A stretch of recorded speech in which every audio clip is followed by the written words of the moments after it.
Bonjour tout le monde, aujourd'hui on se retrouve pour une nouvelle course de vélo, c'est tout simplement à la Trétoire, donc c'était le championnat de Seine-et-Marne en D1, D2, D3 et D4. Faut savoir qu'on avait 8 tours à parcourir, soit 8 fois la bosse que vous voyez en haut sur le graphique. Donc il faut savoir que c'était une sorte de tourniquet, ça a été très dur, on était nous, en tout cas en ce qui nous concerne, plus de 75 coureurs au départ, et vous allez voir qu'il y en avait un peu de partout durant la course. Sur ce, je vous souhaite une très bonne vidéo, n'hésitez pas à partager cette vidéo, à mettre un maximum de pouces bleus, et on se retrouve pendant la course. Allez, à tout de suite. Some legends are told, some turn to dust or to gold, but you will remember me for centuries. Just one mistake is all it will take. We'll go down in history. Remember me for centuries. Hey,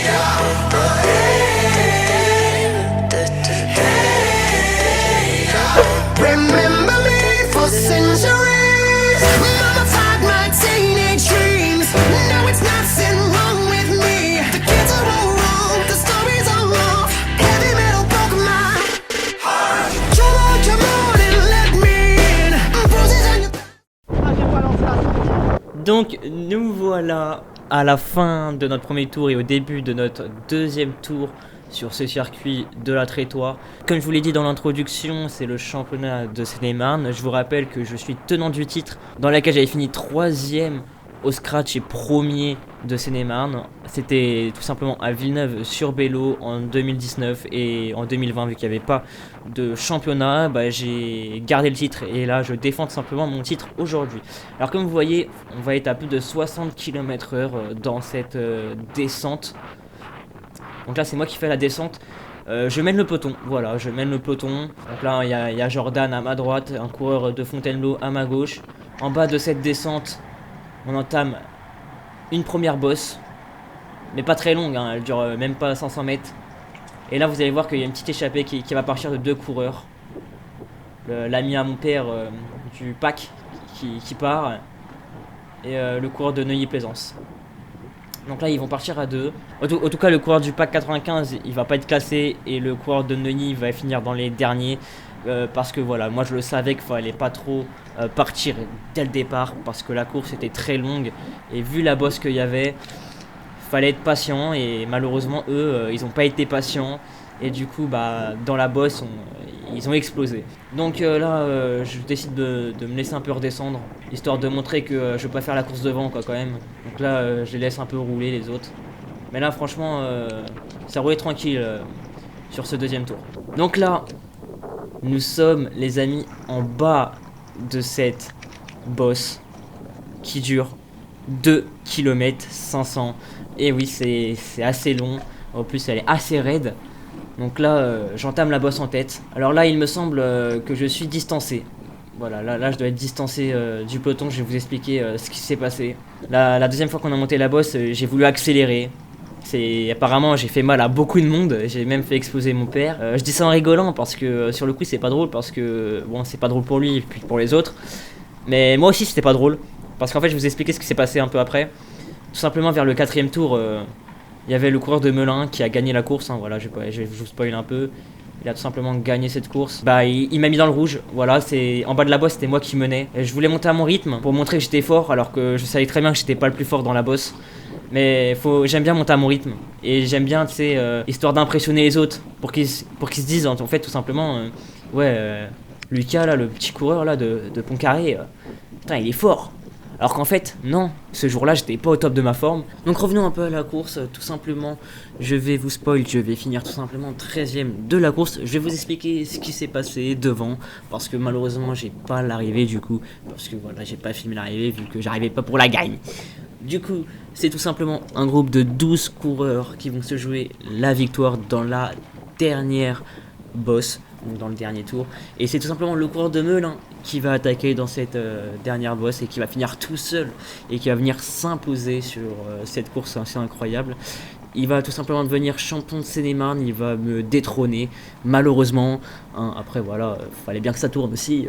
Mais voilà, donc lui, il était vraiment très fort ce jour-là. Donc là, comme vous voyez, dans la course, je rattrape Alec, le dossard 32. Donc bon, c'est sa première course de vélo. Voilà, en D1. Normalement, il était en D2, mais ils l'ont mis en D1.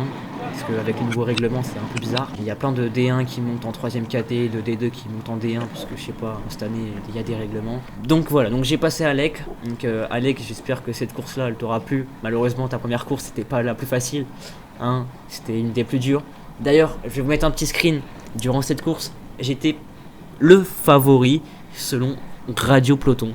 Voilà, ça veut dire qu'ils m'ont mis 3 étoiles avec le coureur de Melun. Donc ça veut dire que j'aurais pu jouer la gagne. Mais ce jour-là, comme je vous l'ai dit, j'étais pas le meilleur malheureusement. Là, vous voyez que là, je suis en train de monter la bosse. Je vous la monte entièrement, histoire vraiment de vous montrer qu'elle est assez longue. Elle fait 2 km 500. Vous voyez que je rattrape pas mal de coureurs devant. Voilà, il y a quand même des différences d'allure. Moi, je suis quand même à 23 km/h. Il y a ceux qui explosaient, ils avançaient à cette allure-là. Voilà, c'était des D2 tout simplement. Mais en D1, quand les mecs ils explosaient, ils avançaient à cette allure-là. Voilà, donc c'était assez marrant. Donc quand t'exploses, t'exploses. Et moi, j'ai pas totalement explosé. Et en fait, quand j'ai pété, bah, je montais à mon allure. Sauf que j'aurais dû me mettre dans le rouge.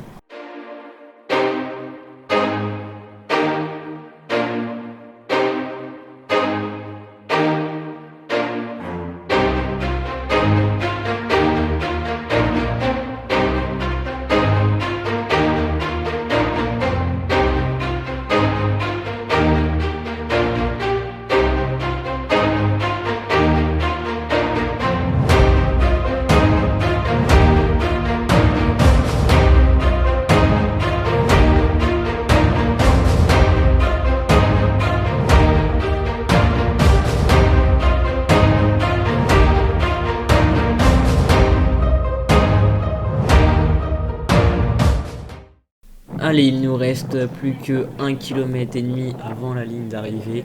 Je me suis fait rattraper en haut de cette bosse par 2 autres coureurs, un coureur de Fontainebleau et un coureur du PCO. Donc on arrive tout simplement pour la 13e place. Donc comme je vous l'ai dit au début de la vidéo, je termine 13e. Donc vous en doutez bien que je vais gagner le sprint. Et là, regardez, le coureur du PCO, il essaie d'en mettre une. Et là, avec le coureur de Fontainebleau, bah, on essaie de suivre. Donc là, j'avais très mal. On dépasse les 44 km/h. À l'arrivée, ça fait très mal. Alors qu'on a plus de 1000 mètres de dénivelé. Donc là, il nous reste moins d'1 kilomètre de l'arrivée. Il faut savoir que les hommes de tête, ils avaient déjà fini. Et là, regardez, ça se regarde. Et là, regardez. Regardez ce qui va se passer. Parce que là, ok, c'est une 13e place, c'est rien. Mais moi, je pensais qu'on arrivait pour une 20e place déjà. Donc 13e, c'est pas mal. Et là, regardez. Regardez, il va se retourner à droite, l'autre, et bim. Allez hop, j'accélère. Par contre, vous allez voir que l'arrivée, ça a été très tendu à cause des voitures. Et là, regardez, ça y est, je suis à plus de 40 km/h. 41. Allez, les 42. Oui, monsieur. Les 43. Et là, regardez, voilà, il y a une voiture devant. Donc, c'était assez dangereux. Mais bon, ça va. Mais regardez, elle avance plus. Donc, moi, je vais passer à droite. Alors que normalement, on ne double jamais à droite.